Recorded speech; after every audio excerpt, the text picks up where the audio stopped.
当女生说自己胖了怎么办？千万不要让她少吃，这样你就会错过一个撩她的机会。哎，我最近感觉很胖了。哎，那我教你一个瞬间瘦2斤的方法吧。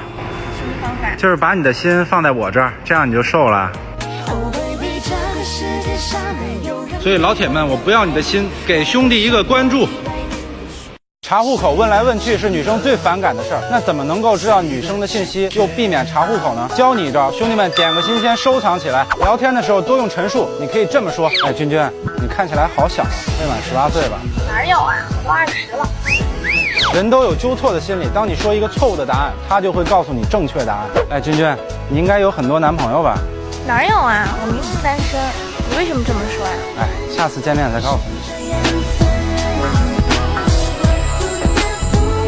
大部分情况下都是男生请女生吃饭，那我今天教你一招，幽默的让女生请你吃饭，点个心收藏一下。你可以对女生说：哎，你请我吃个饭吧。那这个时候呢，女生肯定会说：为什么啊？这时候你可以说：哎，我觉得像你这样的女生应该不缺别人请吃饭，所以我给你个机会。好啊。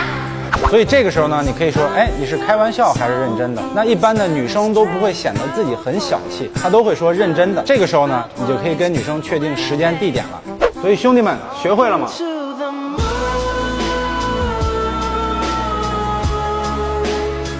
女生说我们还是做朋友吧，怎么办？兄弟们，今天教你一招，点个心先收藏一下啊。低情商的人会说：哎，那我们做朋友也挺好的呀。高情商的人会说：哎，我们本身就是纯洁的革命友谊啊，而且大家认识时间都不长，你还想做什么呢？会撩妹的男生会说：哎，做我朋友的标准可高了，但是做我女朋友标准低，因为只要我喜欢就行。自信的人会说：那我们就别联系了，因为我不缺朋友，缺的是你。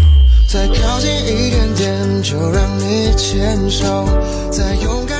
都说渣女大波浪，但真正的渣女却是这样的：一，你跟她约会的时候，她的手机总是这样扣着放；二，她身边没有人知道你们的关系；三，总是神出鬼没，你永远无法掌握她的行踪；四，交往不深就让你给她买东西。这个呢，就是渣女的几大特征。那兄弟们，你身边有没有这样的女生呢？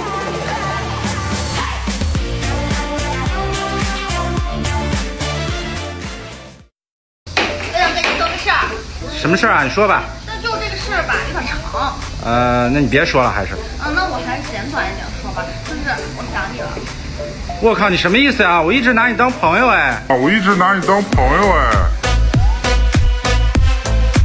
约会的时候，女生一直玩手机怎么办？这样气氛真的特别的尴尬。今天我就教你一招，破解女生约会玩手机，点个心收藏一下。你可以用幽默的方法破解女生约会的时候玩手机。哎，君君，谢谢你。谢什么呀？谢谢你陪我出来一起玩手机。